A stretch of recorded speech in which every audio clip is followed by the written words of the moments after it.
Do you like my YouTube videos? If you do, please leave a comment and actually click on the like button. And if you want, you can hit subscribe. That way you can stay up to date with all my YouTube videos.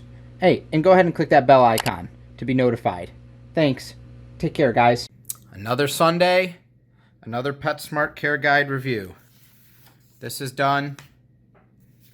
This is done. Everything else is in here. They're all kind of, shuffled up. We don't know what is what. We can see some pictures. We're going to go down. We're going to grab something. We'll grab the review.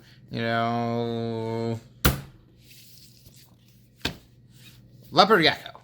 Dun, dun, dun. Let's see what we got. Just like the other one, guys, I'm going to break it down. I'm going to tell you, is this a good care guide? Is this not? We found the bearded dragon one. It was pretty crap.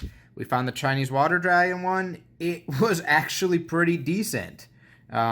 Few tweaks. You can look back at those if you want to see. But today we're going to focus on this leopard gecko. Good picture. Good picture. Reminds me of Orion because it's not heavily spotted. So that's a good picture for the front. Much better than the Chinese water dragon one. I would say on par with the bearded dragon. Leopard gecko is called spotted and spectacular. Okay, that's fine. Everyone gives a little thing. They have functional eyelids that make them distinct from other geckos. Okay, that's what you're going to tell people. Okay, I guess. Experience level, beginner. Yeah, all right. Size, so grow up to 10 inches. Okay, yeah, so far so good. I mean, some are larger, some are bigger, or some are smaller, but this is an average.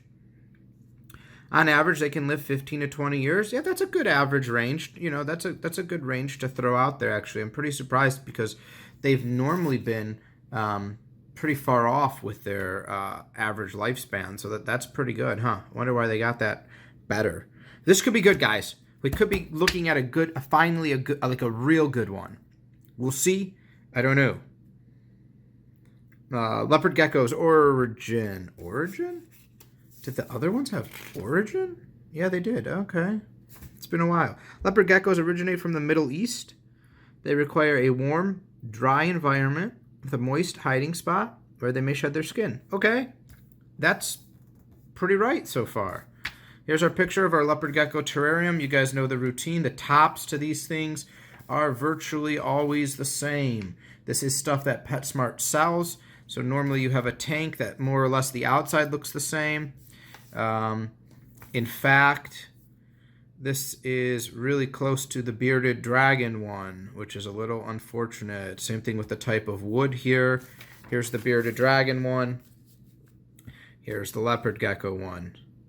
Leopard gecko's got a different type of hide, but look at how that goes up to the foliage. Look at the brown, and then our leopard geckos over here. Interesting. Interesting, too, for the bearded dragon, they talk really more about a baby, but this is an adult leopard gecko. I wonder why they go right to the adult. They might feel... I guess, you know what? I don't think PetSmart sells any small baby leopard geckos like they do bearded dragons. Let's break it down. Terrarium, screen lid, day, nighttime bulbs. Nighttime bulbs?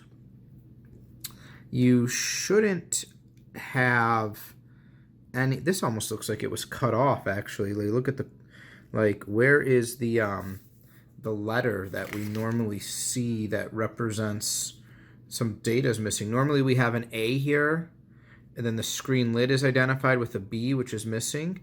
C is normally like a UVB and type fixture, and then D is normally like the bulb and the lamp. Now, the debate about if leopard geckos need UVB or not, that's a separate debate. But day and nighttime bulbs, you should not have nighttime light. So no, heat lamp and bulb, that's fine. Thermometer, basking site beneath heat lamp. Okay, we'll talk about that in a second because there's a way better way to heat for leopard geckos than heat lamp. Reptile carpet. Oh no, come on. Get that crap and get it out of here. Food dish, okay, that's fine. Water dish, big enough for pet to soak in. Yeah, that's good. That's really good. Plants and decor and a humidity hut. as K. Well, I'm guessing this is the humidity hut. Oh yeah, there's the K. It was hard to see from the light. Okay, the humidity hut. Yeah, that's fine. I don't know how this is holding humidity because it looks like it's just on the reptile carpet, but that's fine. Temperatures. Daytime temperature on the cool side. Yeah, that's a big range. You know, like guys, let's be real. 15-degree range. That's a pretty big range when doing heat, but okay. Warm side. All right, fine. Night temperature. This I don't really like that much, and I'll tell you, we'll get to why. Humidity with moist retreat. Yeah, I like the moist retreat to be much more humid than 10 to 30%. Like a humid hide, it's got to be really humid. So we're going to look over here. How do I set up my leopard gecko terrarium? 1 to 2 leopard geckos can be housed together in a 20-gallon terrarium. This is an interesting statement. If territorial behavior is observed, increase the size of the habitat. This still is not 100% right. Now, I know when you go to Petsmart, you see a ton of leopard geckos in there. They're not in a 20-gallon. You see a ton of them, so that's kind of interesting to say this. Also, too, normally it's, males can be territorial no matter how big the terrarium is, but you can normally safely get away with housing 2 females in a 20-gallon. You could make it a little larger. And actually, normally you can get away with housing a male and female. But again, they don't call that out because I really you do worry about the male overbreeding the female. So even if they get along, and it is safe for them to breed, and your leopard gecko, she could lay eggs, then you do introduce does she get egg bound? Because not always will she lay eggs without a male. But sometimes the males will just get overzealous and they'll just breed and breed and breed and breed on the females. So you have to be careful of that. If you're really looking for long-term housing together and you want to reduce chance of eggs, 2 females, much more safe. I wish they would have pointed that out. They don't point to anything. I don't know if they don't want to talk about the breeding possibility, but it's not a possibility. It will happen. Use reptile carpet, boo, or tile. Here, once again, they say tile. I wish they sold some type of shelf liner that they recommended that wasn't that carpet, because really the carpet aspect, you can do a solid bottom that you don't have to take out, but if you do shelf liner or something that is not porous like the carpet is, pee, poop, food bacteria, it can't soak into the fibers. So if you have something solid, you can spray it down, you can soak it up, you can disinfect it, and that's really why you want a solid type bottom. If you do dirt, must be bioactive, otherwise it's just a bacteria thing. Remove droppings at least once a week. Wow, only once a week? You don't want a spot check? Thoroughly clean carpet tile at least that's wrong. This is not good. You want to remove the droppings every time they're there, not at least once a week. So they're saying at a minimum once a week, at a maximum, all the time, but they shouldn't be saying at a minimum once a week. Leopard geckos, calcium mineralization benefit from supplementary 5.0 UVB light. Okay, so they could benefit from very low UV to give them D3 to synthesize. You do not need this because they are more active at night, but they are active in the morning, but they normally don't really bask. That's the difference between the light. Although they do move around, they normally don't bask. Leopard geckos are a leopard, and hopefully we'll say in here that you do want to dust their food with calcium, which contains vitamin D3. That's very important for leopard geckos because they're not out there. You can make them, people's like, well, in the wild they don't have this. We can make them live much longer in the wild and stay healthy. D3 calcium for leopard geckos because they do not bask and absorb that type of light. Leopard geckos require a temperature gradient from a warm side. See, this is interesting. Use an under-the-tank heater, which they don't recommend here. Yes, leopard geckos benefit the most, guys, from a heat mat, from a bottom heat source rather than a top. Helps them greatly with digestion. They'll stretch out on that heat mat, and it's perfect. In fact, some of the clearer, not better, but some of the more white, clearer leopard geckos on the bottom, they have really pale skin. You can see them when they eat. You can see the food in their stomach. You can see it enter their digestive tract, and when they put that heat on it, you can come pick them up 10 minutes later, and you can see a difference. It's really cool. So you should have an under-tank heater, and just leave it on all the time.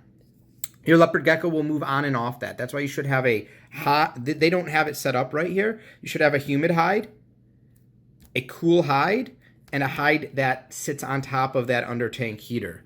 The under tank heater is either underneath or you get one that's safe to go in the side, like a baby chick one, which I really like. And those typically sit about 99, 100 degrees, which is perfect in the center. A little bit cooler as you go to the outside.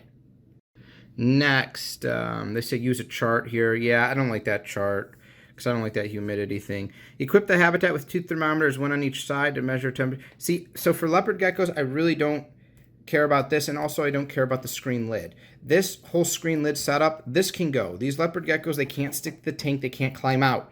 So as long as you don't have anything that goes up to the corner of the tank, this guy's not getting out. He's got little claws, he can't climb glass. So you can get rid of this whole thing, poof, gone. Under tank heater, that stays on all the time with a thermostat, that's key. Humid hide, cool hide, and warm hide. Boom, you're set. The leopard gecko will be fine as long as it's in a room that gets light. It doesn't need to get daylight, but it can't be in a closet where if the light is off, it's pitch black. If it's in a room that has a window, the sunlight comes, it lights up the room, you're good to go. You don't need any additional light with these guys. Give your gecko a rock, branches, and plants and plant leaves on the cool side for hiding. Yeah, they don't really add moistened moss to the hiding spot on the warm side. So this is what's interesting. I put and they actually even do it here, which is interesting. Guys, like, this is Petsmart. You're a multi-billion-dollar company. This type of stuff's inexcusable. I put the humid hide on the cool side, so it's nice and cool, and sometimes they even go in there to cool off more. They love the humid hides on the cool side. They actually did that here, because here's your basking spot, and this is the warm side of the tank. Here is the humid hide. It's on the cool side. Well, if you're looking at this and you set it up, and then you come over here and read, and it says put it on the warm side. Well, no, don't put it on the warm side. Put it on the cool side. Bad, very bad. And it's not really to aid. You need a humid hide. If you don't have a humid hide and I guess your home is not super humid, they are going to have stuck shed. They are going to get a buildup in their eyes. When leopard geckos shed, guys, they bite their shed with their mouth. They pull it off their body. And a lot of times it will get stuck around the fingertips. And this can lead to 2 things. One is the fingers just fall off from buildup of stuck shed. Or 2, they bite their fingers off in the process because they eat their shed. So you need. For more information, yeah. What should I feed my leopard gecko? 1 time to every other day. Insects. Yeah, this is not necessarily true for adults. They don't necessarily eat every day. It's important to offer every day because, like with bearded dragons, they can also go into brumation. They could also go into females can go off food when they feel like it's breeding time, even if they're not being bred, even if there's not a male, right? So they might not eat, but you offer food every day. And the best thing is you just want to check their tail. If their tail is fat, they're storing fat. If their tail starts to get skinny, they're using that fat, which means they're not eating enough and there could be a problem. Otherwise, if they eat once a day, if they eat once every 4 days, as long as they're not losing weight when you weigh your pet, as long as their tail is staying nice and plump and full, your gecko's fine. This should just say more offer. Crickets, dubia roaches, hornworms, mealworms, and super. Yeah, that's all fine. Dust food. What's interesting is the other one, they called out calcium with D3, and they do not call out calcium with D3 here. That's a shame. I don't know who spots check these, but not good. We're not doing good. I'll be honest, this one's not looking good. It seems to be pretty crap. That's unfortunate because the bearded dragon one was crap, but the Chinese water dragon one was okay, and then we've gone back to crap. When should I contact a vet? Thinning tail. Yep, we just talked about that. Increased basking. Why? What's wrong with that? Some of mine bask all day. Some of my bearded dragons bask all day. Shedding problems. Yeah, shedding problems. You don't really need to contact a vet. You get a more humid hide. You put them in a hide. But I guess if you're taking your vet. Discharge from the eyes. That's interesting because this... I won't talk more about it. Swollen joints, reluctant to move. They're thinking MBD or gout here. Eating or drinking less, weight loss. Yeah, I would just say weight loss. You shouldn't... Eating or drinking less is so bad because they could be eating less, but that doesn't necessarily mean there's weight loss. You really only care about the weight loss, which is part of the tail. Hiding more than usual. I'm not sure. Why is that even being written? This is guys, you know, I rescue reptiles. I have a Discord. People go, and I'm part of Facebook groups. I see people, my leopard gecko was hiding for more than 20 minutes than usual. Like, what are you timing it? Decreased frequency in droppings, not necessarily, because again, they could be due to the eating. Running droppings for more than a few days. Yeah, running droppings for leopard geckos shouldn't really happen. Every time they poop, you should get a couple, sometimes one, brown, solid, dry turds, and a couple, 1, 2, you know, a few, depending on how much they ate or drank, solid urates. That's what you should have. What does this tell me to buy while I'm here at PetSmart? 20-gallon terrarium. Now this is a fine size, especially if you get a 20-gallon long, and you can even do a little elevated area. That's fine. Screen lid not needed. They can't climb. Not needed. Not needed. This is good. But also, if you have this, you shouldn't really have this either. Because what are you going to put the under tank heater and then the heat bulb above it? No way. Get this out of here. That's fine. The sphagnum moss is a way to do it. I like using paper towel. It's much more easier to keep reusing. And then when you can see when that paper towel is starting to get too dirty. Because a lot of times for the hide, they will poop by the hide, or they will drag poop into it, or they'll step in it. So with the white paper towel, you can see when it starts to become dirty, you can swap it out. So unless you're constantly swapping your sphagnum moss, or you're testing your sphagnum moss for germs under a microscope, you don't know when there's bacteria buildup in the sphagnum moss. Branches, and you're definitely not have a bioactive tank if you've got reptile carpet. So there's nothing cleaning. There's no isopods cleaning the sphagnum moss with the reptile carpet. Branches for climbing and hiding. They don't really do this. They're really just floor dwellers. Water bowl and food bowl, crickets, dubia roaches, hormones, calcium powder, multivitamin. That stuff's all fine. This, before we go look at Orion's setup, who looks just like this gets an F. It's crap. It's apps. We've gone back to the crap. Crap. Actually okay. What a shame. Let's go look at a simple leopard gecko setup, guys. I'll show you how easy it is to care for them and keep them super healthy. It's amazingly easy. Just don't follow this. And there's also another thing that they didn't bring up, and we'll talk about it, but here's my simple, this is a 20-gallon long. It couldn't get more simple, guys. I put an extra platform here. He does climb this way. He climbs it this way. Here is our under tank. It's our chick heating mat. It's on a thermostat. We can see thermostat back there. It's safe to the touch. It doesn't get over 100 degrees in the very center. It goes over the hide. That's the warm hide.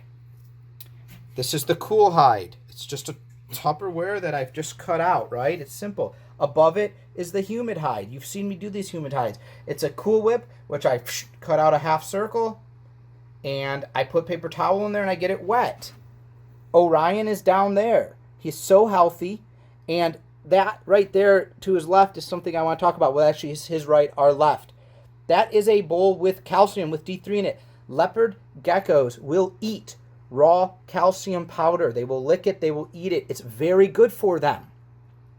I'm very surprised that PetSmart did not call that up.